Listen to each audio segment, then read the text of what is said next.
오늘 말씀을 나누겠습니다. 에베소서 6장 1절에서 4절까지의 말씀, 우리 한 목소리로 봉독하시겠습니다. 자녀들아, 너희 부모를 주 안에서 순종하라. 이것이 옳으니라. 내 아버지와 어머니를 공경하라. 이것이 약속 있는 첫 계명이니 이는 네가 잘되고 땅에서 장수하리라. 또 아비들아, 너희 자녀를 노엽게 하지 말고 오직 주의 교양과 훈계로 양육하라. 아멘. 우리는 지난주에 그리스도 안에서의 부부에 대한 정의를, 결혼에 대한 정의를 성경을 통해서 공부를 했습니다. 결혼은 단순히 남자와 여자가 만나서 자기들끼리만 한편이 돼서 자기들만의 행복을 추구하며 탐욕스럽게 살라고 천국에는 있지도 않은 결혼이라는 것을 하나님께서 만들어주신 것이 아니라, 하늘나라에서 신랑이신 예수 그리스도와 신부인 교회가 어떻게 살게 될 것인지를 미리 맛볼 수 있는 천국의 연장으로 우리에게 주신 것이며, 많은 실패와 좌절과 다툼과 아픔을 통과하며 그 하나님 나라의 삶의 원리를 이 땅에서 훈련하고 연습하는 영적 훈련소로 우리에게 주신 것이라는 것을 우리가 공부를 했죠. 아내는 가정에서 남편에게 순종하기를 죽게 하듯 하는 연습을 통해서 자신의 거룩을 빚어가는 것이며, 남편은 아내 사랑하기를 우리 주님께서 원수를 위해 목숨을 버리셨던 그 사랑으로 사랑하는 훈련을 하면서 예수 그리스도의 마음을 배워가는 것이 바로 가정인 것입니다. 지난주에 이 설교를 하고 제가 두 가지 피드백을 받았어요. 어떤 분은 제게 메일을 보내셔서 정말 가정 문제 때문에 곧 약을 먹고 죽을 생각이 있었대요. 근데 지난주에 와서 결혼이 그거구나 하고 정말 큰 힘을 받았다, 큰 힘을 얻었다라는 그런 피드백과, 어떤 분은 집에 가셔갖고 봐라, 너는 아내는 남편에게 이렇게 순종해야 된다고 그러는데 왜 그렇게 순종을 안 해가지고 나를 이렇게 악하게 만들었냐. 거기에 여자는 남자는 목숨 걸고 사랑해야 된다더라. 그래갖고 부부싸움을 하셨다는 이런 두 가지 피드백을 받았는데, 여러분은 어떠셨는지 모르겠습니다. 우리는 하나님께서 가정 속에서 우리에게 허락하신 각자의 자리에서 우리는 하나님께서 요구하신 일들을 열심히 해 나가다가 혹 실패하게 되었을 때 우리는 거기서 나의 불가능함과 추악함을 정확하게 인식하게 되고 예수 그리스도께 더욱더 매달리게 되는 것이고요. 간혹 그 복종과 사랑이 성공적으로 나타나게 될 때 천국은 이런 것이구나 하고 우리는 천국의 비밀을 조금씩 벗겨보게 되는 것, 거기가 바로 가정인 것입니다. 결혼은 그렇게 소중한 거예요. 그래서 하나님은 인간의 결혼에 적극적으로 관여를 하십니다. 마가복음 10장 6절 보세요. 창조시로부터 저희를 남자와 여자로 만드셨으니 이러므로 사람이 그 부모를 떠나서 그 둘이 한 몸이 될지니라. 이러한즉 이제 둘이 아니요 한 몸이니 그러므로 하나님이 짝지어 주신 것을 사람이 나누지 못할지니라 하시더라. 모든 결혼은 누가 짝지어 주신 거예요? 바로 하나님이 짝지어 주시는 것이라는 거예요. 그러므로 여러분이 복음을 정말 정확히 알고 계시며 결혼의 의미를 정확하게 깨닫고 계신 분들이 맞다면, 결혼은 신중에 신중을 더해야 하고 고민에 고민을 더해야 하고 목숨 걸고 기도해야 하는 일생일대의 중대한 것이라는 걸 인식해야 되는 거예요. 그냥 기분대로 막 내키는 대로 해서는 안 되는 것이 바로 결혼인 것입니다. 그리고 일단 결혼을 했으면 하나님의 뜻이라 겸허하게 받아들이고 그 결혼을 통해서 하나님께서 목적하고 계신 하나님의 뜻이 이루어질 때까지 순교하는 마음으로 그 가정을 지켜내는 것이 올바른 그리스도인들의 가정 생활인 거예요. 성경이 이야기하는 가정 생활입니다. 그래서 결혼 생활은 그렇게 쉽지 않아요. 모든 동화의 끝이 왕자와 공주가 결혼하는 것으로 끝나는 이유도 거기 있는 거예요. 만약에 그 결혼 이후의 삶을 계속해서 동화에 옮기면 그 동화는 공포소설이 될 거예요. 엽기소설이 되던가. 그래서 모든 동화는 그냥 아름답게 결혼하는 것으로 끝나는 거예요. 그 이후의 삶은 알 필요 없어. 애들은 몰라. 써. 그거예요. 그게 동화입니다. 결혼은 쉽지 않아요. 그러나 힘든 훈련 뒤에 용사가 탄생하듯이 가정에서의 그 거룩의 훈련은 우리 성도들에게 있어서 필연적이며 필수적인 거예요. 그래서 그 사실을 아는 사람들만 어떠한 역경 속에서도 감사하며 갈 수 있는 거예요. 그리고 점차 그 가정 속에서 아기다툼을 하는 횟수보다 복종과 사랑을 실천하며 천국을 경험하는 횟수가 많아지게 되는 것입니다. 그렇게 하나님께서는 어떠한 목적을 가지시고 부부관계, 부모-자식 관계, 종들과 상전과의 관계에 일반 법칙을 정해놓으셨어요. 그게 일반 법칙이라고 불러요. 아내는 남편에게 복종해야 하며 남편은 아내를 목숨 걸고 사랑해야 하고, 자식은 부모를 공경해야 하며 부모는 자식을 노엽게 하지 말고 주님의 교양과 훈계로 양육해야 하는 것. 그리고 종들은 상전을 그리스도 모시듯 모셔야 하고 상전들은 종들을 형제처럼 대해줘야 하는 것이 바로 하나님께서 제정해 놓으신 일반 법칙이에요. 그런데 그 일반 법칙을 어기고 아내가 자식들 보는 앞에서 남편을 업신여기고 남편의 권위를 무시하고 멸시했을 때 그 자식들은 절대 권위에 대한 기대나 소망을 잃어버리게 되고 권위 자체에 대한 인식을 상실해버리게 됨으로 해서 사회는 총체적인 권위 상실의 시대로 심화되는 그런 엄청난 결과를 초래한다는 것을 우리는 지난 시간에 살펴봤죠. 그게 바로 포스트 모더니즘과 종교다원주의 그리고 뉴에이지를 낳게 한 인류 재앙의 뿌리인 것입니다. 그러니까 창세기 3장에서 하나님께서 저주하신 그 저주가 오늘날 이러한 사회로까지 발전된 거예요. 철학 사주의 변천사를 보면 인간의 역사가 어떻게 저주의 역사로 흘러가게 되는지 명확하게 그려져요. 원래 인간들의 철학은 절대자와 절대 권위 그리고 초월적인 것을 찾는 인간들의 자연스러운 욕구에서 출발한 것입니다. 그런데 칸트의 순수 이성 비판에 와서 우리 인간들의 이성으로는 절대적이며 초월적인 것을 감지할 수 없다는 결론에 이르렀어요. 그 이후 인간들은 절대적이며 초월적인 것을 포기하고 상대적인 발전과 진보에 주력하기 시작했단 말이에요. 지금보다 나은 문화, 지금보다 나은 경제, 지금보다 나은 사회, 지금보다 나은 정치. 그것은 해겔의 변증법 정반합에 이르러서 더욱더 확고하게 굳혀졌어요. 그런데 보다 나은 것을 추구하던 인간들은 어느 지점에 이르러서 한계를 느끼게 되었어요. 보다 나은 것을 향해 가긴 가는데 거기가 과연 어딘가, 그 목적지는 어딘가라는 질문이 들기 시작한 거죠. 인간들이 절대적인 것과 초월적인 목적지를 상실하고 보다 나은 것을 향해서 뛰다 보니까 마치 연자맷돌을 돌리는 소가 그렇듯이 목적지 없는 다름질하는 것처럼 목적지가 없는 다름질을 할 때 얼마나 허무해요. 그렇게 목적지 없는 다름질을 하는 것처럼 그런 허무함을 어느 순간부터 느낀 거예요. 그때 등장한 것이 실존주의예요. 개인이 가치나 의미라는 것의 기준과 목표를 스스로 설정하는 것을 인정해 주는 게 실존주의예요. 그러니까 개인이 극대화되는 거죠. 인간들은 각기 다른 저마다의 선의 기준과 가치의 기준으로 살아가게 된 거예요.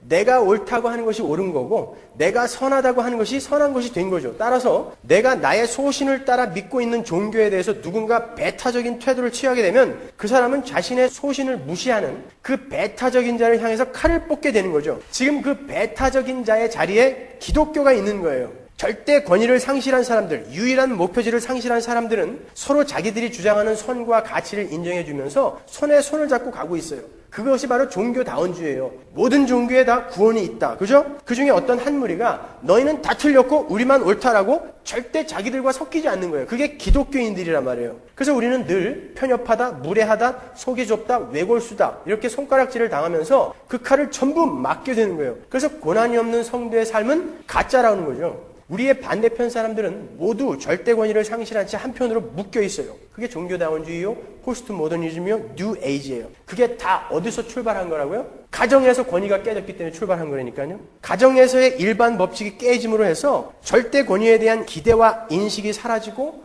자기 자신이 선과 가치의 기준이 되어 버린 거예요. 그래서 하나님께서 제정해 주신 그 가정 안에서의 일반 법칙은 소중한 거예요. 열심히 지켜내야 되는 거예요. 오늘은 그 하나님께서 주신 일반 법칙 속에서 부모와 자식 간의 관계를 한번 살펴보도록 하겠습니다. 오늘 본문을 보시면 하나님께서 먼저 자식에게 너희들은 부모에게 순종하고 공경하라 라고 명령을 하세요. 그리고 그 이유를 그게 옳기 때문이다 라고 밝히고 계십니다. 본문 1절 보세요. 자녀들아 너희 부모를 주 안에서 순종하라. 이것이 옳으니라. 여기서 옳으니라 라고 번역이 된 디카이오스는 본질적으로 옳은 것을 말하는 거예요. 다시 말해서 어긋나기 전에, 디스토트 되기 전에 창조 질서, 자연 질서를 이야기하는 거예요. 그게 디카이오스예요. 본질적으로 옳은 것. 그러니까 어린 새가 알에서 나오게 되면 어미 새가 열심히 먹이를 물어다 날라주고 그 새끼들을 뱀이나 독수리로부터 보호하죠. 그건 너무나 자연스러운 거예요. 혹시 알에서 금방 깬 새끼가 어머니한테 먹이를 날려주고 어머니를 보호해주는 새들 보셨어요? 그건 자연의 법칙에 어긋나는 거란 말이에요. 항상 어미는 자식을 양육하고 보호해야 되고 새끼는 그 어미의 뜻을 잘 따라야 잘 자라게 되는 것이 바로 창조 질서, 자연 질서인 거예요. 그것처럼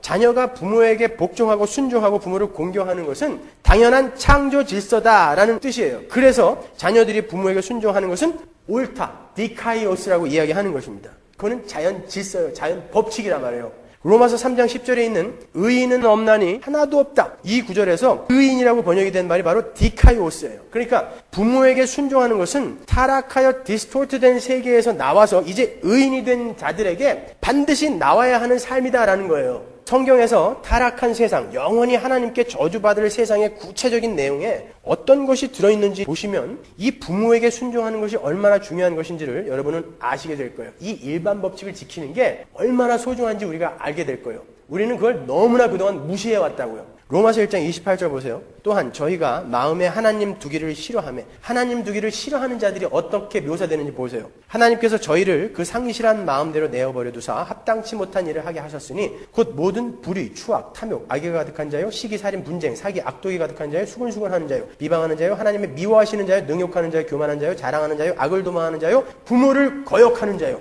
여기 들어가 있다고요. 이게 우매한 자요, 배약하는 자요, 무정한 자요, 무자비한 자라. 저희가 이 같은 일을 행하는 자는 사형에 해당하다고 하나님의 정하심을 알고도 자기들만 행할 뿐 아니라 또한 그 일을 행하는 자를 옳다 하느니라. 보세요. 여기 무시무시한 불의, 추악, 탐욕, 시기, 분쟁, 살인 이러한 죄의 목록 중에 부모를 거역하는 것이 들어가 있어요. 그렇죠? 배교의 시대, 큰 불경건의 시대, 불신앙의 시대에 죄인들에게 두드러지게 나타나게 될 목록 중에 부모를 거역하는 것이 들어가 있단 말이에요. 그러니까 요즘 아이들이 어른들 무서운 줄 모르고 버르장머리가 없어진 것은 이미 하나님께서 예고하신 것이에요.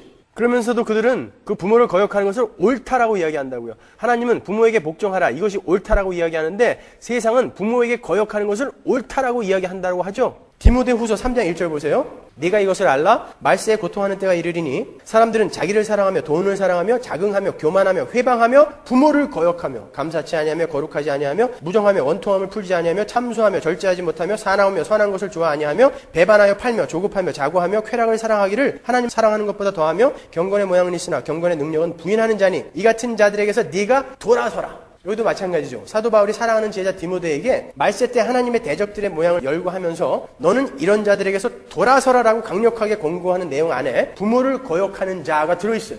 그러니까 부모에게 순종하고 부모를 공경하는 것은 해도 되고 안 해도 되는 것이 아니라 구원받은 성도의 삶 속에서는 반드시 나와야 되는 삶인 거예요. 왜? 부모를 거역하는 것은 죄인의 삶에 나오는 것이기 때문에 거기에서 돌아선 성도의 삶에는 이게 나오면 안 되는 거예요. 그래서 자녀들아 네 부모에게 순종하라, 이것이 옳으니라, 니카이오스라고 이야기하는 거예요. 여기서 순종하라라고 번역이 된 헬라어 휘파쿠어는요, 무엇의 아래에서 주의 깊게 듣고 따르다라는 뜻이에요. 무엇의 아래에서. 그리고 계속해서 2절에 나오는 공경하라, 네 부모를 공경하라 해서 공경하라, 티마오는 사상의 통제, 사상의 지배까지도 포함하는 거예요. 그러니까 자녀들은 부모의 아래에서 그분들이 하시는 말씀을 잘 듣고 부모로부터 사상의 통제와 지배까지도 받아야 한다는 거예요. 그 말은 전적인 순종을 해야 된다는 거예요. 정신적인 면에서나 육체적인 면에서 모든 면에서 부모에게 순종해야 된다는 거예요. 그러면 성경 안에서 왜 우리가 부모에게 순종을 해야만 하는지에 대한 이유를 몇 가지만 제가 찾아드릴게요. 첫 번째로 우리가 지금 본 것처럼 그것은 하나님의 자연 질서, 창조 질서이기 때문에 그래요. 하나님은 태초에 천지를 창조하시면서 일반 법칙을 세우시기를 새끼들은 부모에 순종하며 그 부모로부터 양육을 받도록 만드셨어요. 그래서 우리는 부모에게 순종해야 돼요. 그래야 잘 양육되게 돼 있단 말이에요. 두 번째로 부모를 공경하고 부모에게 순종하는 것은 하나님의 명령이기 때문에 그래요. 마태복음 15장 4절 보세요. 하나님이 이르셨으되 God said 네 부모를 공경하라 하시고 또 아비나 어미를 회방하는 자는 반드시 죽으리라 하셨거늘. 디모데전서 5장 4절 만일 어떤 과부에게 자녀나 손자들이 있거든 저희로 먼저 뭘 가리켜라? 자기 집에서 효를 행하여 부모에게 보답하기를 배우게 하라. 이것이 하나님 앞에 받으실 만한 것이니라. 하나님이 이렇게 율법을 통해서 그리고 예수 그리스도를 통해서 우리에게 부모를 공경하라라고 거듭 명령하셨어요. 그래서 우리는 하나님을 섬기는 자들로서 부모님을 공경하고 부모님께 순종하는 거예요. 세 번째로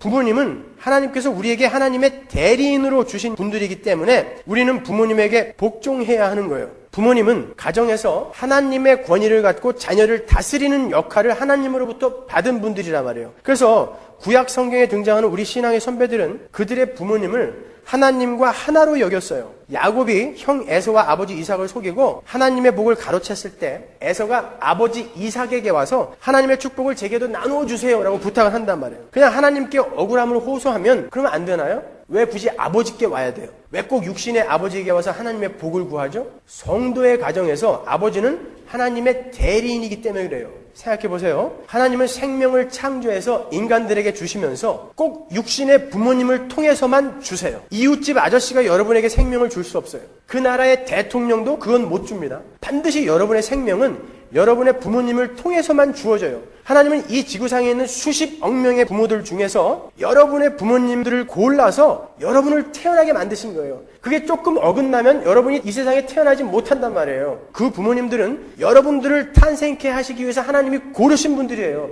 이 귀한 하나님의 백성들을 탄생케 하기 위해 하나님이 고르신 분들이에요. 그렇기 때문에 우리는 그 부모님을 공경해야 되는 거예요. 왜? 그분은 하나님의 생명을 우리에게 전달하는 대리자로 서신 분이기 때문에, 그 부모는 하나님의 대리인으로서 우리 앞에 서신 분들이기 때문에 우리가 그분들을 공경해야 되는 거예요. 그래서 예수님께서도 이 땅에서 사시는 동안 육신의 부모님께 최선을 다해 순종하신 거예요. 물론 예수님은 성령으로 잉태되신 분이지만 그분의 육신의 부모님께 최선을 다해 순종하셨어요. 왜? 우리 교회가 그분을 따라서 살아야 되거든요. 그렇기 때문에 이 땅에 계실 때 육신의 부모에게 최선을 다해 순종하셨어요. 누가복음 2장 41절 보세요. 그 부모가 해마다 유월절을 당하면 예루살렘으로 가더니 예수께서 12살 될 때에 저희가 이 절기의 전례를 쫓아 올라갔다가 그 날들을 마치고 돌아갈 때에 아이 예수는 예루살렘에 머무셨더라. 그 부모는 이를 알지 못하고 동행 중에 있는 줄로 생각하고 하룻길을 간 후 친족과 아는 자 중에서 찾되 만나지 못하며 찾으면서 예루살렘에 돌아갔더니 사흘 후에 성전에서 만난즉 그가 선생들 중에 앉으사 저희에게 듣기도 하시며 묻기도 하시니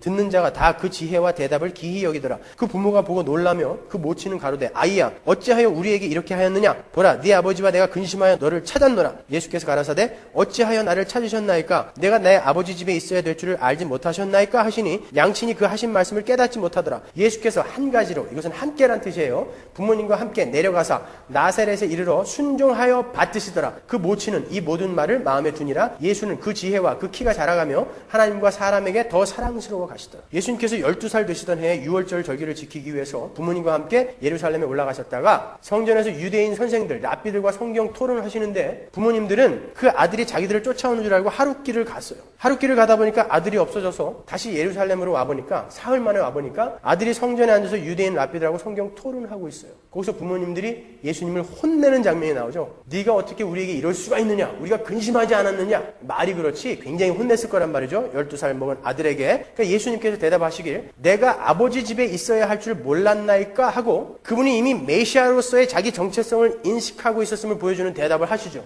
그럼에도 불구하고 예수님은 부모님을 따라 나사렛으로 내려가셔서 부모님을 순종하여 받드셨다 그런단 말이에요. 이것이 바로 육신의 부모가 갖는 권위예요. 하나님의 아들이신 예수 그리스도께서도 육신의 부모를 공경하고 그 부모님께 순종하셨어요. 우리 주님은 분명 그 일이 그분을 쫓아 일어나게 될 우리 성도들에게 유익이기 때문에 그 삶을 미리 사심으로 우리에게 보여주신 거예요. 여러분 예수님의 삶은 바로 교회의 삶이에요. 그 삶은 교회에게 전가된 삶인 동시에 교회가 살아내야 할 삶인 거예요. 이 개념은 정말 쉽지 않은 말이지만 우리 교인들은 여러 번 들으셨으니까 금방 이해하실 수 있을 거예요. 이런 거예요. 예수 그리스도의 십자가의 죽으심으로 말미암아 우리의 객관적 관점의 죄들이 모두 멸해졌죠. 그렇지만 우리가 우리의 인생을 통해서 우리의 삶 속에서 우리의 주관적 관점에서의 죄와 여전히 싸워야 돼요. 그죠? 그것과 마찬가지로 예수님의 삶은 우리에게 주어진 것임과 동시에 우리가 추구하여 살아내야 할 삶이기도 한 거예요. 잘 알아두셔야 돼요. 예수님께서 우리에게 그분의 삶을 전가시켜 주셨다고 해서 우리가 두 손 두 발 다 놀리면서 아무것도 안 해도 되는 그런 기독교는 없단 말이에요. 그러니까 다시 이해가 쉽게 설명해 드릴게요. 이스라엘이 출애굽을 해서 홍해를 건너고 광야 40년의 시험의 삶을 산 것을 기억하실 거예요. 예수 그리스도께서는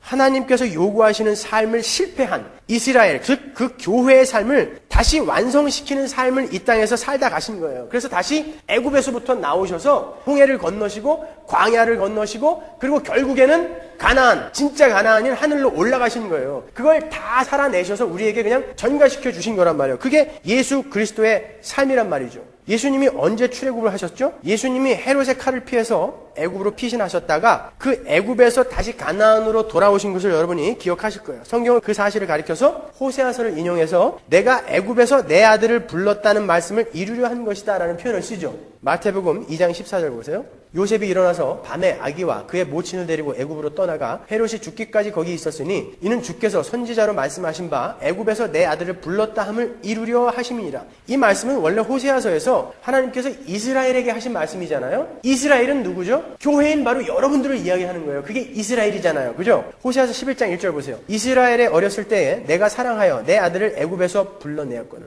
분명하죠? 예수님은 영적 이스라엘인 교회의 삶을 하루하루 성공적으로 살아서 우리 교회에게 덧입혀주고 가신 거예요. 그럼 우리 믿음의 조상인 아브라함은 출애굽을 한 적이 있었나요? 창세기 13장 1절 보세요. 아브라함이 애굽에서 나올새 그와 그 아내와 모든 소유며 롯도 함께하여 남방으로 올라가니 가나안 땅에 기근이 들었을 때 아브라함이 애굽으로 갔다가 아내 사라 때문에 곤욕을 치르고 애굽에서 다시 가나안으로 돌아와요. 그리고 아브라함은 그 가나안에 정착하기까지 광야 같은 삶을 살게 되죠. 그럼 이스라엘이라는 이름을 최초로 받았던 야곱은 출애굽을 한 적이 있나요?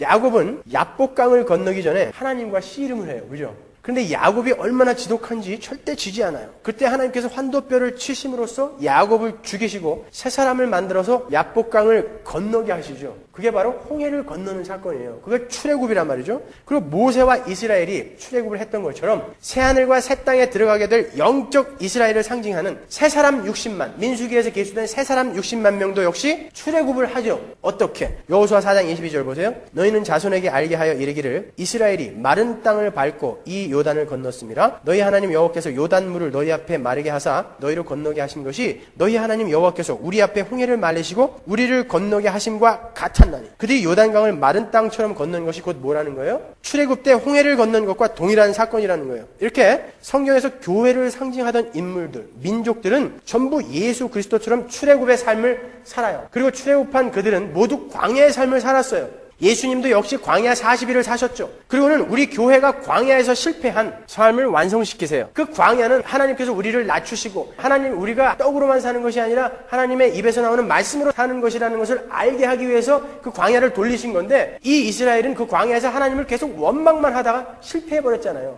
그것을 예수님께서 광야 40일을 사시면서 시험을 받으셨죠. 뭐라고? 야, 이 돌로 떡을 만들어봐. 성전에서 뛰어내려봐. 나에게 절해봐. 그럼 이 세상 다 줄게. 그때에 예수님이 뭐라고 그러세요? 주 너의 하나님을 시험하지 말라. 사람이 떡으로만 사는 것이 아니라 하나님의 입으로 나오는 말씀으로 사는 것이다 라고 예수님은 완성을 하셨단 말이에요. 하나님이 요구하시는 정답을 내셨다니까요. 그러니까 이스라엘이 광야에서 실패한 삶을 예수님은 애굽에서 나오면서 홍해를 건너고, 홍해를 건너는 것은 세례를 받는 거죠. 거기까지는 설명 안 할게요. 고린도전서 10장 1절에 보면 홍해를 건너는 것이 바로 세례를 받는 거다 그러잖아요. 그러니까 예수님이 애굽에서 오셔서 세례를 받으신다고요. 요단강에서 세례 요한한테. 그리고 광야 40일 사시고 영적 이스라엘의 하나님의 교회가 살아내야 할 그 삶을 다 완벽하게 다 살아서 우리에게 전부 전가시키고 올라가신 거예요. 그래서 우리도 그 삶을 사신 예수님이 하늘로 올라가 계시기 때문에 우리도 그 삶이 우리 삶이 되었으니까 그 삶을 산 자로서 하늘로 올라가게 되는 것이 바로 복음인 거란 말이죠.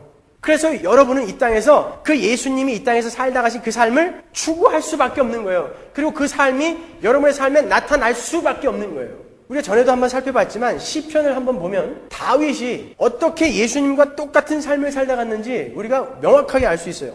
시편 22편 1절 보세요. 내 하나님이여 내 하나님이여 어찌 나를 버리셨나이까? 어찌 나를 멀리하여 돕지 아니하옵시며 내 신음하는 소리를 듣지 아니하시나이까? 이거 누가 하신 말씀이에요? 예수님이 십자가에서 하신 말씀이죠. 근데 다윗이 똑같은 소리를 하잖아요. 지금 6절 나는 벌레요 사람이 아니라 사람의 회방거리요 백성의 조롱거리니이다. 예수님이 이런 삶을 사셨죠. 7절 나를 보는 자는 다 비웃으며 입술을 비죽이고 머리를 흔들며 말하되 저가 여호와께 의탁하니 구원하실걸 저를 기뻐하시니 건지실걸 하나이다. 이거 복음서에 나오는 말 아니에요. 십자가 아래에서 인간들이 예수님을 조롱한 말 아닙니까? 14절 나는 물같이 쏟아졌으며 내 모든 뼈는 어그러졌으며 내 마음은 천밀 같아서 내 속에서 녹았으며 물과 피를 쏟아낸 예수님의 삶을 다윗이 그대로 살고 있어요. 16절 개들이 나를 애워쌌으며 악한 무리가 나를 둘러 내 수족을 찔렀나이다. 내가 내 모든 뼈를 셀 수 있나이다. 저희가 나를 주목하여 보고 내 겉옷을 나누며 속옷을 제비 뽑나이다.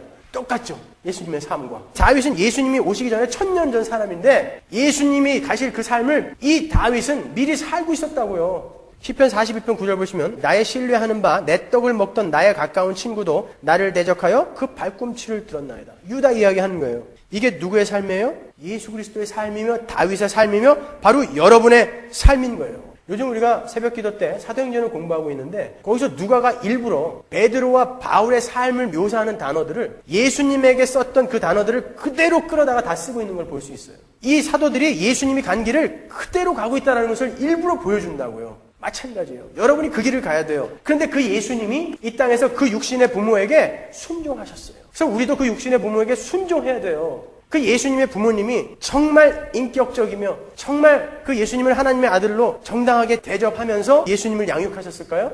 요셉은 무식한 사람이었어요. 보세요. 우리가 조금 아까 읽었던 것처럼 아니 아들이 있는지 없는지도 모르고 하루를 갈 수가 있어요? 적어도 밥 먹을 때는 돌아봤어야 될 거 아니에요.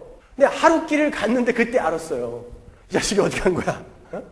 그 아버지 어머니한테 예수님이 순종하셨다니까요. 여기서 순종하다, 휘포타소라는 이 말은 보통 우리가 생각하는 복종의 그런 의미가 아니에요. 고린도전서에 바로 그 단어가 나오는데 한번 보세요. 고린도전서 15장 28절. 만물을 저에게 복종하게 하신 때에는 아들 자신도 그때에 만물을 자기에게 복종케 하신 이에게 복종케 되리니 이는 하나님이 만유의 주로서 만유 안에 계시려 하심이라. 여기에 나오는 피조물이 하나님께 복종하는 그 절대적인 복종, 여기에 쓰인 단어가 바로 휘포타소예요. 그러니까 예수님은 육신의 부모님에게 피조물이 하나님께 복종을 하듯이 그런 절대적인 복종을 했다는 거예요. 그게 우리에게 요구되는 순종과 공경인 거예요. 그럼 부모님의 뜻에는 무조건 복종해야 되는가? 아니면 어디까지 복종해야 하며 어떤 것을 거절할 수 있는가? 그 복종에는 부부 사이에도 몇 가지 예외사항이 있었듯이 몇 가지 예외사항이 있어요. 먼저 하나님께서 세워놓으신 그 일반 법칙을 가지고 그 복종이라는 일반 법칙을 갖고 그 일반 법칙을 주신 분을 거역하게 할 때 그 자녀는 부모를 거역할 수 있어요. 당연한 거죠.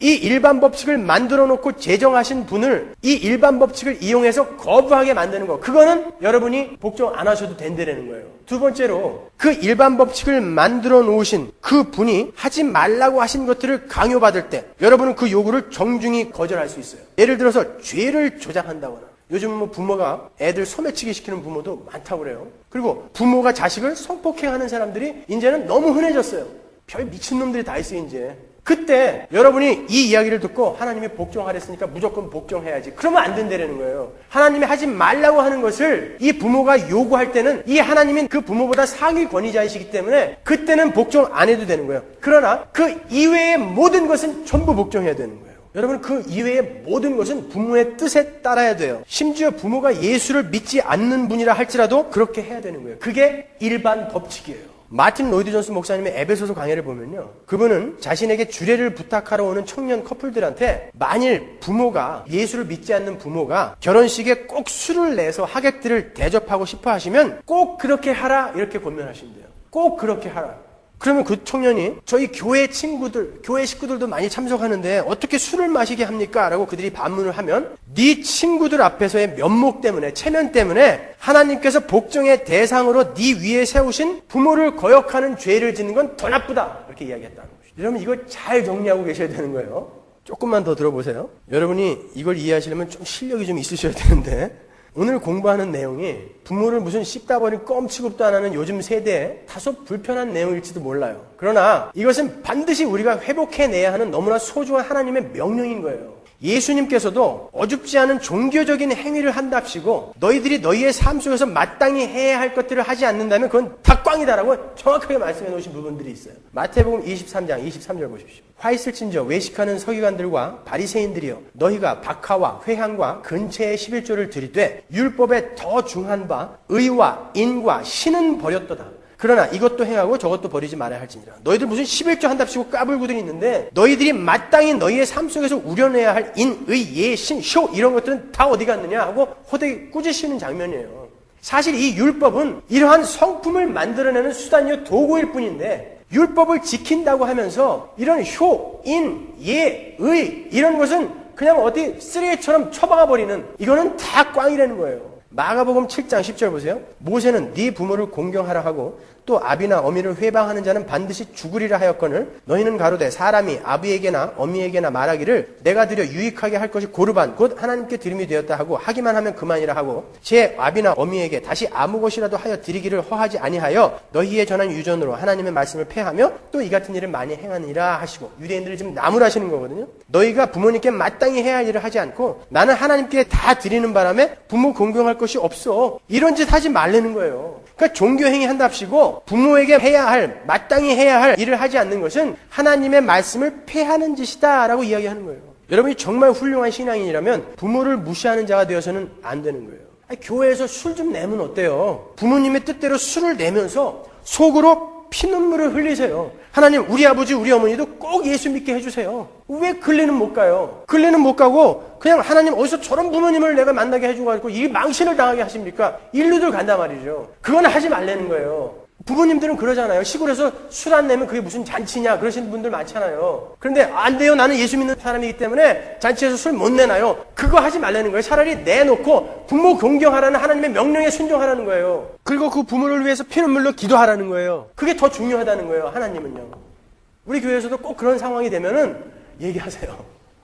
괜히 엄마 아빠하고 싸우지 말고 그것 때문에.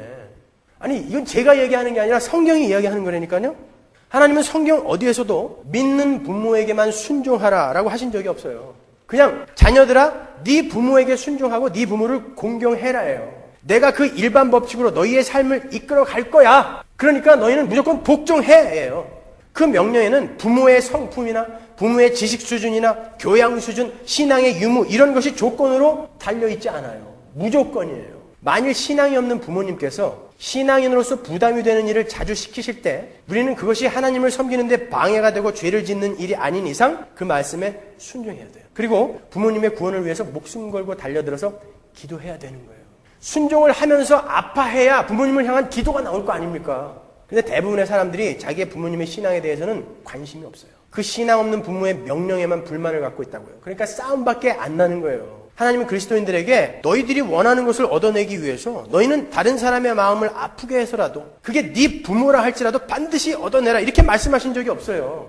오히려 네가 아무리 갖고 싶어도 네가 그것을 가짐으로 다른 이가 아픔을 겪고 눈물을 흘려야 한다면 네가 아파하고 그냥 포기해줘라. 정말 너에게 소중한 거라 할지라도 그게 다른 이에게 오히려 유익이 되고 네가 그것을 갖는 것이 다른 이에게 해가 된다면 네가 눈물을 머금고 손해를 보고 그 사람에게 주어라가 성경이 우리에게 요구하는 거잖아요. 그렇기 때문에 부모가 부당한 걸 나에게 요구한다 할지라도 내가 이것을 함으로써 손해를 본다 할지라도 그 부모가 하라는 것을 그대로 해주라는 게 성경의 요구란 말이에요. 만일 여러분의 부모님이 여러분이 죽고 못 사는 애인을 데리고 왔는데 절대 인정을 안 하고 결혼을 반대하고 계시다면 여러분은 그 결혼하시면 안 돼요. 성경에 의해서 여러분은 그 결혼하시면 안 돼요. 정하고 싶으면 양쪽 부모님이 다 인정하실 때까지 기다리셔야 돼요. 목숨 걸고 기도하면서 기다리셔야 돼요. 그게 성경이 요구하는 거예요. 하나님은 하나님께서 인간들에게 주신 일반 법칙에 의해서 하나님 나라를 이끌어 가세요. 그런데 우리들이 너무나 쉽게 자기의 욕심을 따라서 그 법칙들을 무시하고 깨버리기 때문에 이 세상이 이 모양이 된 거예요. 그러한 세상 중에서 구별되고 구원받은 우리만이라도 내가 하고 싶은 것, 내가 갖고 싶은 것, 그것을 하나님의 영광을 위해서 포기하는 모습을 좀 보여줘야 되는 거 아닙니까? 예수는 예수대로 믿고 자기가 갖고 싶은 것은 죽어도 부모의 가슴을 후벼파면서라도 죽어도 내가 가져야 된다라는 게 그리스도인의 삶이 맞아요? 그거 아니잖아요. 근데 이런 것에서는 절대 양보 안 해요. 그죠? 고린도전서 10장 23절 보세요. 모든 것이 가하나 모든 것이 유익한 것이 아니요 모든 것이 가하나 모든 것이 덕을 세우는 것이 아니니 그리스도인들아 누구든지 자기의 유익을 구치 말고 남의 유익을 구하라. 자기가 하고 싶은 건 다른 이들이 아파하건 말건 무조건 얻어내는 것이 신앙인의 삶이라면 이런 구절들은 전부 다 찢어버려야죠. 중국의 전무후무한 대석학인 오경웅 박사라고 있어요. 그분은 굿 크리스찬이에요. 그분이 이미 중국 최고의 석학의 자리에 올랐을 때 역시 그리스도인이신 그분의 아버지께서 국민학교도 못 들어간 어떤 여자를 데리고 와서 너 이 여자랑 결혼해. 그렇게 데리고 오셨어요. 그때 오경웅 박사가 두말 않고 그 여자하고 결혼했습니다. 이 여자는 글도 읽을 줄을 몰라요. 한 사람은 그 중국 13억 인구 중에 최고의 석학이에요. 20년을 오손도손 잘 살았어요. 20년이 지난 후에야 제자들이 선생님 같은 대석학이 저렇게 글도 모르는 사모님과 함께 사시면서 전혀 불편함과 불만이 없으셨나요? 이렇게 물었다고 그래요. 그때 오경웅 박사가 이렇게 대답했다고 합니다. 하나님은 나에게 하나님의 대리인으로 아버지를 주셨어. 그리고 그 아버지의 말씀에 복종하라고 하셨고 그 복종하는 자에게 복을 주시겠다고 하셨어. 나는 그대로 따랐고 지금 나는 이렇게 행복하게 복을 받고 살고 있어. 눈에 보이는 아버지에게도 복종하지 못하는 사람이 어떻게 보이지 않는 하나님께 복종한단 말이요.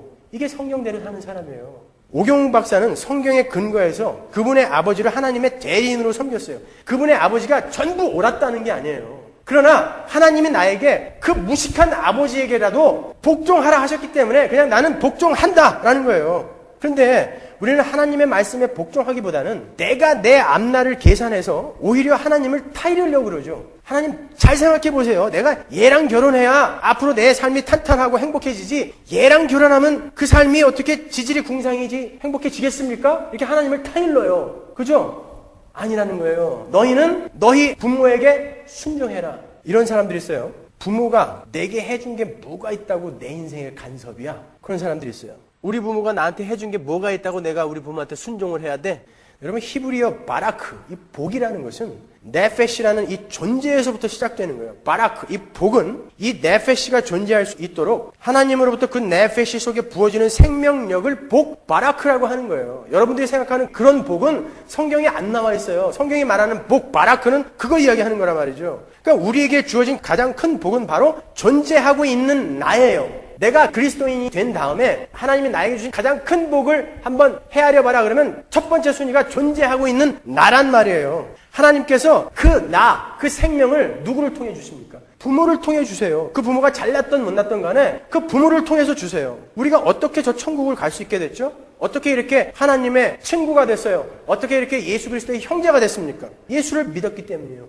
예수를 어떻게 믿게 됐어요? 내가 이성을 가진 존재로 네페시로 이 땅에 태어났기 때문이에요. 나를 그렇게 복된 하나님의 백성이 되게 하기까지 나를 태어나게 해주시고 먹여주고 입혀주고 양육시켜주신 분들이 바로 부모님이에요. 비록 먹이고 입히고 가르치는데 질적이며 양적인 만족까지 주시지는 못했다 할지라도 지금 나는 이렇게 살아있지 않습니까? 이 나를 살아있게 한 존재가 바로 부모님이란 말이에요. 그분들이 못나도 상관없어. 하지만 그분들은 나를 이렇게 존재하게 한 부모님이란 말이에요. 그리고 우리는 이제 예수 그리스도를 만나서 이렇게 먹고 입는 것에 다소 빈부에 전혀 구애받지 않는 사람들이 되었어요. 천국의 시민이 되었어요. 이게 바로 그 부모로부터 출발되어진 거예요. 그래서 우리는 그 부모를 공경해야 돼요. 근데 그 앞에서 당신이 나에게 해준 게 뭐가 있어? 이런 사람들은 입을 한 대 때려주세요. 사도행전에 보니까 바울이 대제사장 아나니아에게 말대꾸를 하니까 그 옆에 있는 사람이 저놈 입을 한 대 때려라. 저게 말이라고 하는 거냐? 입을 한 대 때려라.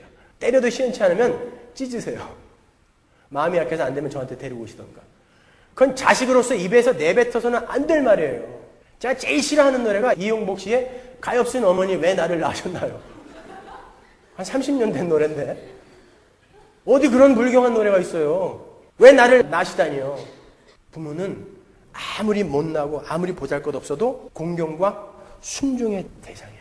하나님이 하실 말씀이에요. 로마서 13장 1절 보세요. 각 사람은 위에 있는 권세들에게 굴복하라. 권세는 하나님께로 나지 않음이 없나니 모든 권세는 다 하나님의 정하신 바라. 그러므로 권세를 거스리는 자는 하나님의 명을 거스림이니 거스리는 자들은 심판을 자취하리라. 그는 하나님의 사자가 되어 내게 선을 이루는 자니라. 그러나 네가 악을 행하거든 두려워하라. 그가 공연히 칼을 가지지 아니하였으니 곧 하나님의 사자가 되어 악을 행하는 자에게 진노하심을 위하여 보응하는 자니라. 너희가 공세를 바치는 것도 이를 인함이라. 저희가 하나님의 일꾼이 되어 바로 이 일에 항상 힘쓰느니라. 모든 자에게 줄 것을 주되 공세를 받을 자에게 공세를 바치고 국세 받을 자에게 국세를 바치고 두려워할 자를 두려워하며 존경할 자를 존경하라. 여기서 위에 있는 권세는 로마를 말하는 거죠. 여러분 생각해 보세요. 당시 로마가 기독교인들에게 뭐 해준 게 있어서 하나님이 로마의 권세에 복종하라 그러시는 겁니까? 아니면 로마가 예수를 잘 믿는 작자들이기 때문에 하나님이 로마의 권세에 복종하라 그러시는 겁니까?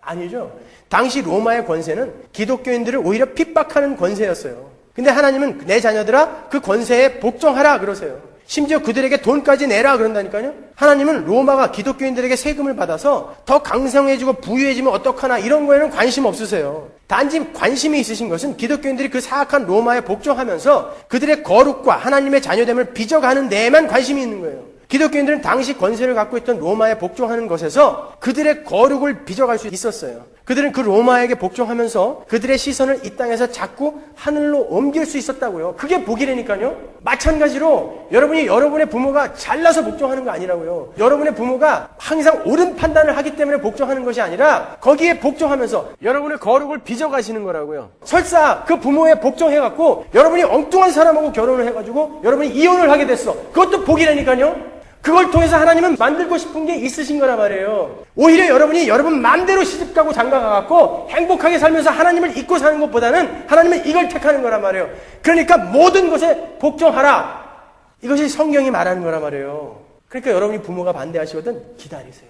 그리고 정말 내 부모에게 복종하라는 하나님의 명령 때문에 내가 가장 사랑하는 것도 놓아버릴 수 있는 그 신앙의 훈련을 한번 해보시란 말이에요. 그게 그리스도인이에요. 그렇기 때문에 신앙생활이 힘든 거예요. 누가 예수 믿는 게 쉽다고 그랬습니까, 여러분? 여러분 생각해보세요. 하나님께서 노예들에게 얘들아, 노예 제도는 나쁜 거야. 모든 인간이 하나님 앞에서 평등하단다. 내 앞에서는 모든 인간이 다 평등해. 그러니까 권기에서 상전들을 공격해라. 그랬습니까?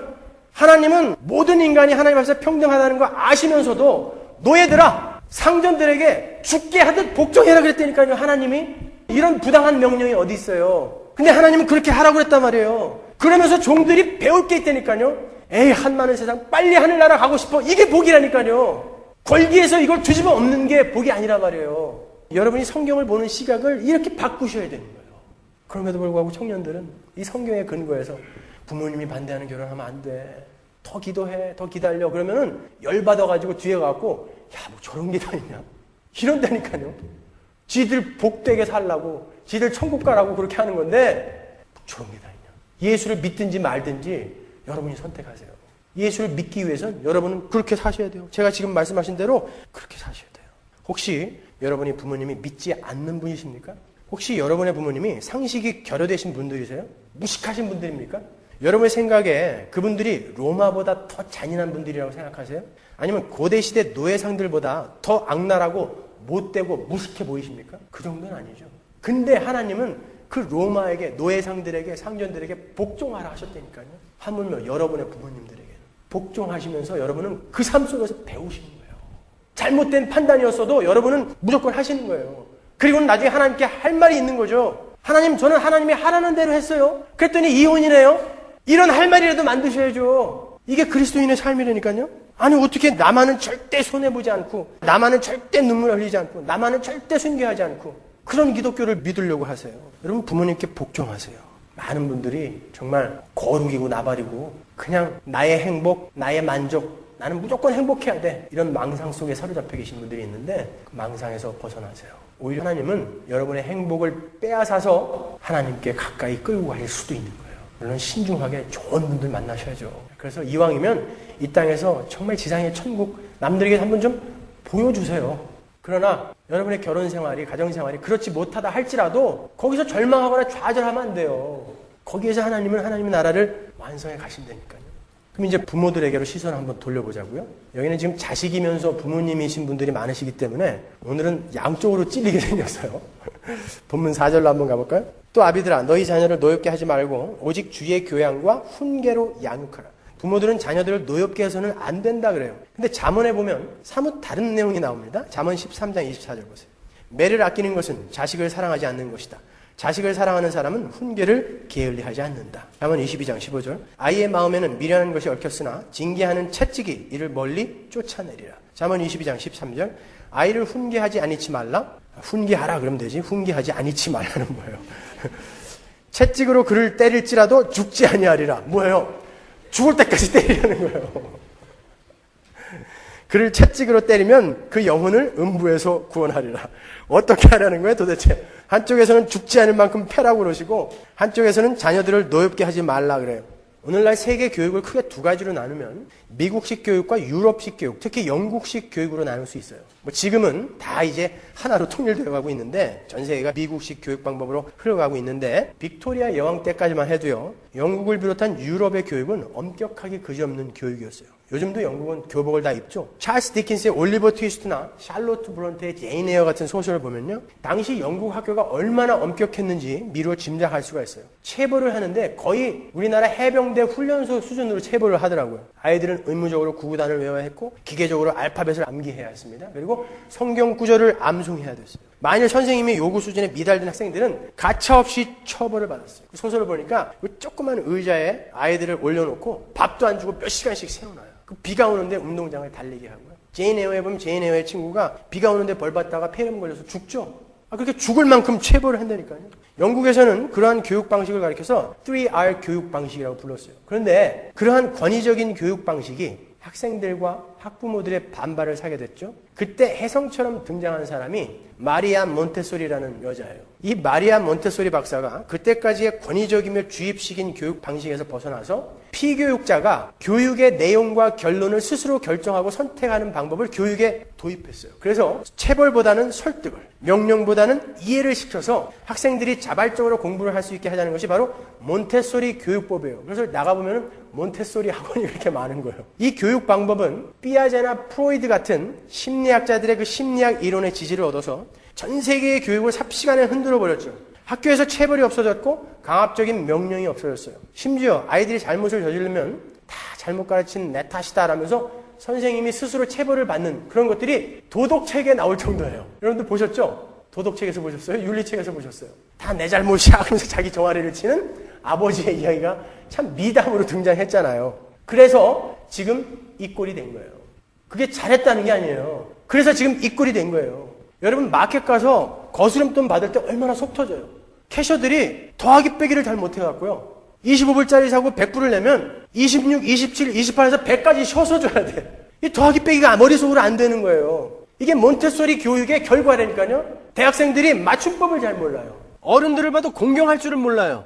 이 몬테소리 교육법, 이 이론은, 이 교육 방법은 이론으로는 손색이 없는 교육 방식이에요. 근데 한 가지 놓친 게 있는 거예요. 이 이론은 인간 본성은 본질적으로 선하고 인간은 스스로 선을 찾아서 행할 수 있는 능력을 소유하고 있다는 가정하에서만 가능한 이론인 거예요. 그러나 여러분도 아시다시피 인간은 그렇게 자발적으로 선을 추구하는 존재가 못 돼요.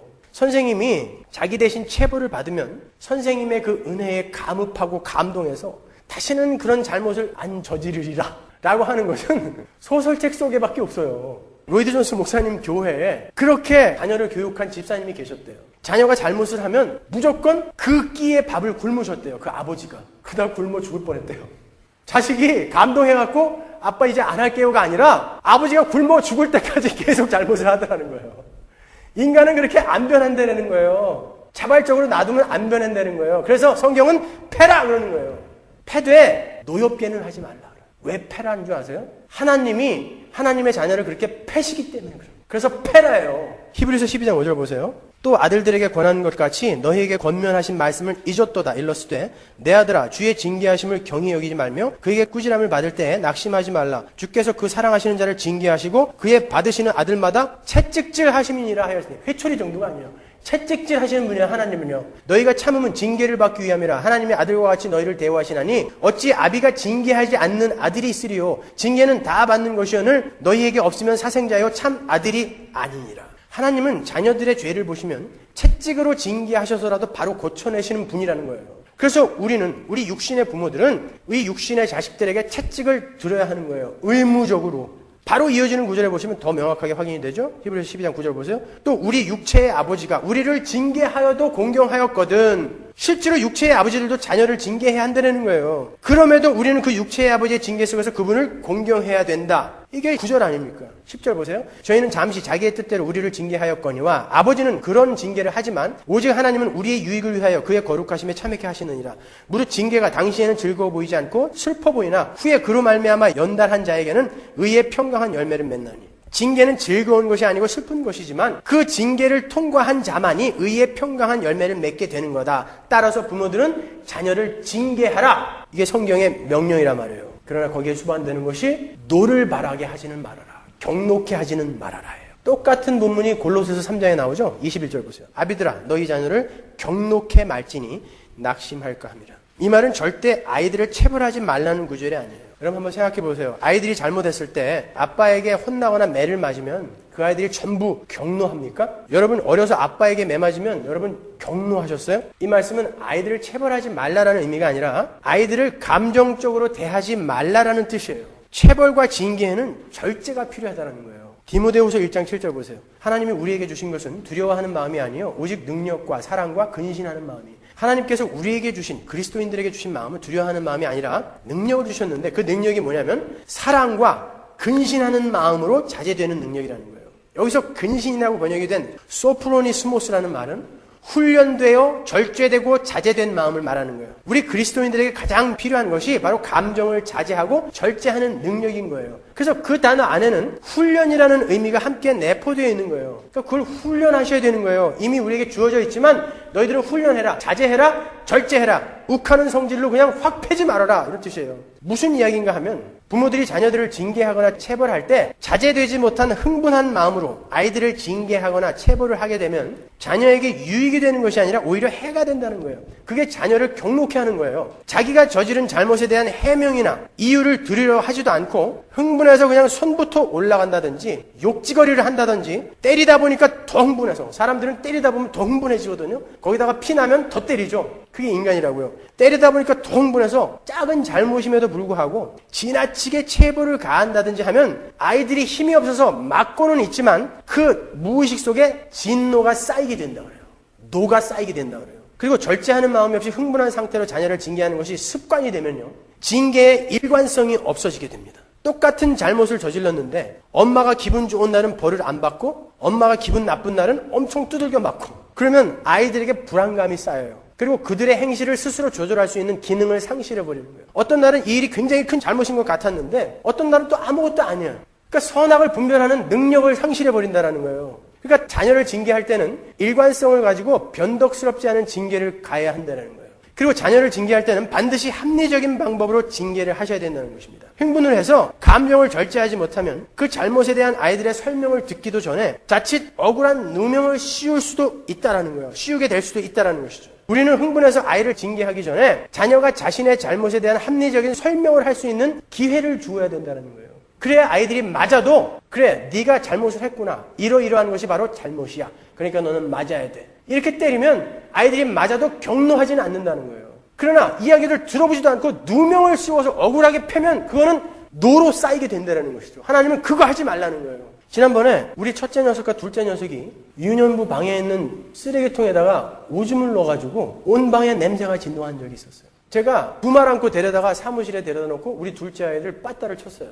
근데 나중에 이야기를 들어보니까 아빠랑 엄마가 예배에 들어가서 자기들은 그 유년부 방에서 게임을 하고 놀고 있어야 되는데 오줌이 마렵다는 거예요. 그래서 화장실을 갔는데 카페 문이 잠겨 있더라는 것이죠. 여자 화장실을 가려고 보니까 여기도 잠겨 있더래요.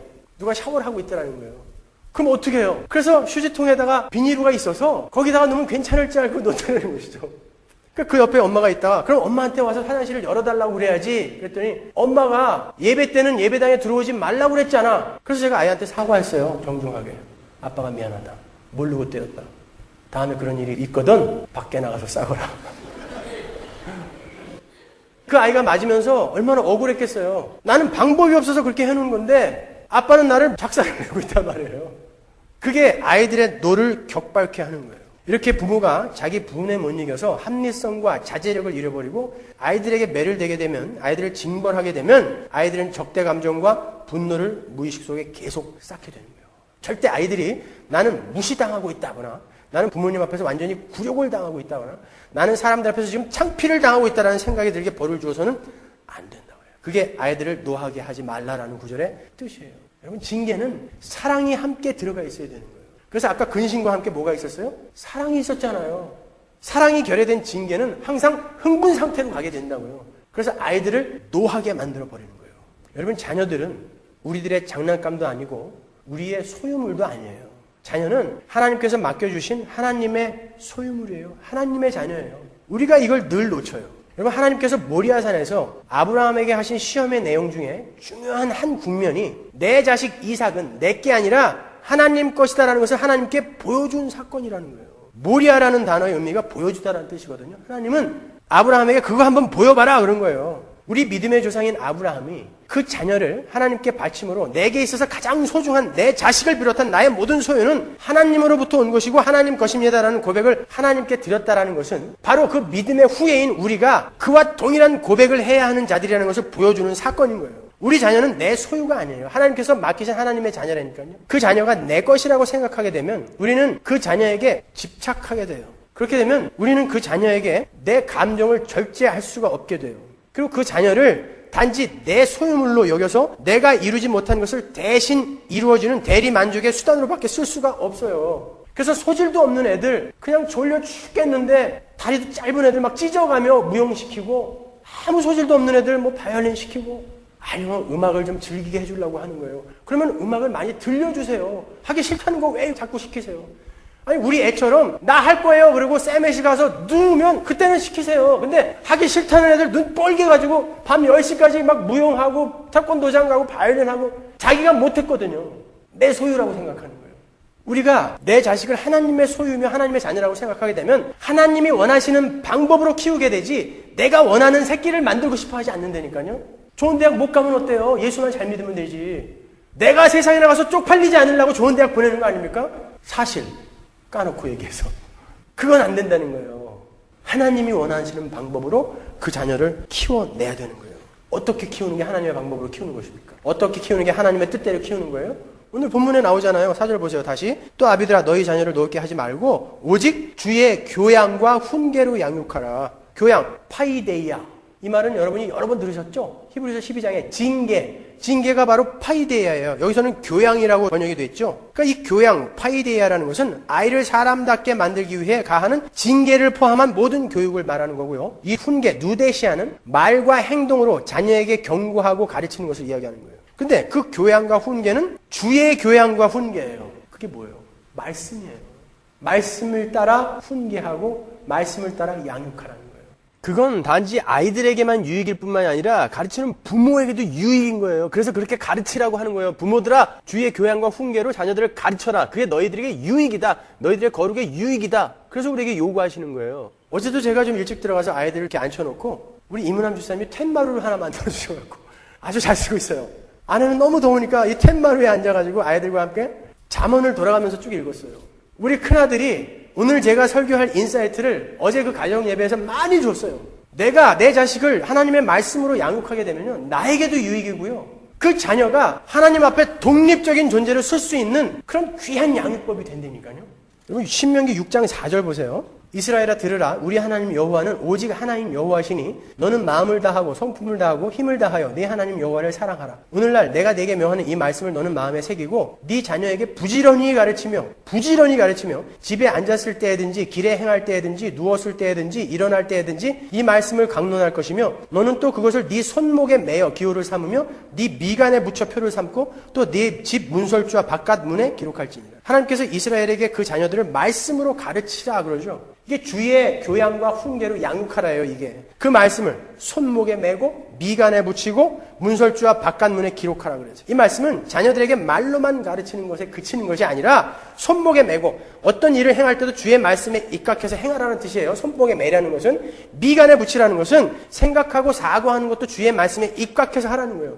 문설주와 바깥문에 기록하라는 것은 집안에서나 집을 나설 때나 그리고 밖에서 집으로 돌아올 때 제일 먼저 보는 것들이잖아요. 항상 그 말씀대로 행하며 살아야 하는 것을 가슴 깊이 새기라는 거예요. 그것을 보고 자녀들이 양육받는 거라니까요. 말로만이 아니라 내가 그 말씀을 손목에 메고 미간에 붙이고 문설주와 문 바깥에 붙임으로 해서 내가 말씀대로 살아내므로 해서 그 자녀들이 하나님의 말씀대로 양육이 된다는 거예요. 그래야 아이들이 경노하지 않고 징계를 달게 받으며 하나님의 자녀로 잘 양육될 수 있는 거예요. 힘들죠. 그래서 신앙생활이 힘들다는 거예요. 이런 것들을 개뿔이나 아무것도 안 하니까 쉬운 거예요. 설렁설렁. 야, 예수 믿는 게 뭐가 어려워? 이런 말 하는 사람들을 보면 화가 나 죽겠어요. 안 어렵다니요? 난 지금 목숨 걸고 가고 있는데 내일 죽고 싶어 죽겠는데 예수 믿는 게 하나도 안 어렵대. 하나님이 말하는 거 요구하는 걸 안 하니까 안 어렵죠. 예수 믿는 거는 힘든 거예요. 여러분은 지금 여러분 자녀에게 세상의 힘이 더 소중한 것이라고 가르치십니까? 아니면 우리 하나님을 더 중요하게 가르치십니까? 아이들이 학교에 하루 안 가면 쌩 난리를 치죠. 제가 대학교 때 중등부 교사를 했거든요. 반포에 좀 잘 사는 애들이 많아요. 근데 얘들이 자주 빠져요. 제가 부모님께 전화한다고요. 담당 전도사님이 전화하라고 그러니까. 전화를 하면은 아유 선생님 우리 애가 교회 가기 싫대요. 선생님 다음 주가 우리의 중간고사예요. 그리고 웃으면서 넘어가요. 학교 하루 안 가면 죽이면서 교회 안 가는 건 우리 애가 교회 가기 싫대요. 이걸로 그냥 끝나요. 그거는 너는 하나님보다 먼저 세상의 힘을 추구해라. 이걸 지금 부모가 몸으로 삶으로 가르치고 있는 거 아닙니까? 그러면서 자식이 부모에게 순종해 주기를 바란단 말이에요. 말도 안 되는 거죠.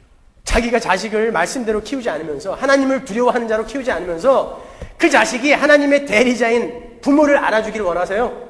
자식한테 그대로 돌려받을 거예요. 그대로 돌려받을 거예요. 여러분이 여러분의 부모에게 하는 그대로, 여러분이 여러분의 시부모에게 하는 그대로, 여러분의 며느리가, 여러분의 아들이 그대로 여러분에게 돌려줄 거예요.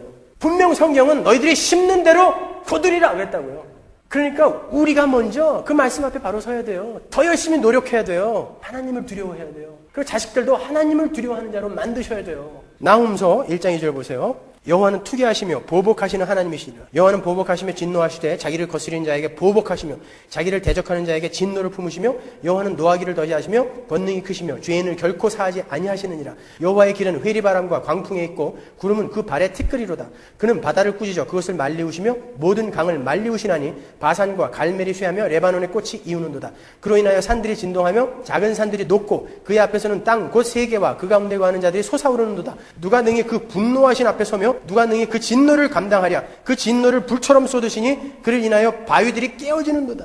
왜 성경이 이렇게 간혹 하나님을 두려운 공포의 대상으로 그리고 있는지 아십니까? 하나님이 얼마나 크시며 그분이 얼마나 죄를 미워하시는 분이신지를 절대 잊지 말라는 경고인 거예요. 자녀들을 그 하나님을 두려워하는 자로 키워내셔야 되는 거예요.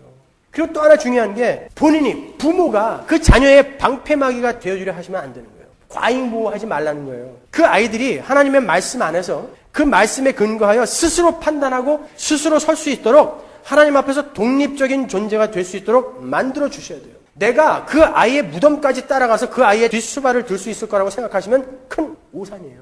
그런 아이들이 꼭 결혼해서 문제를 일으켜요. 한 가정의 가장이 되고서도 뭔 일만 있으면 엄마한테 전화해서 물어봐.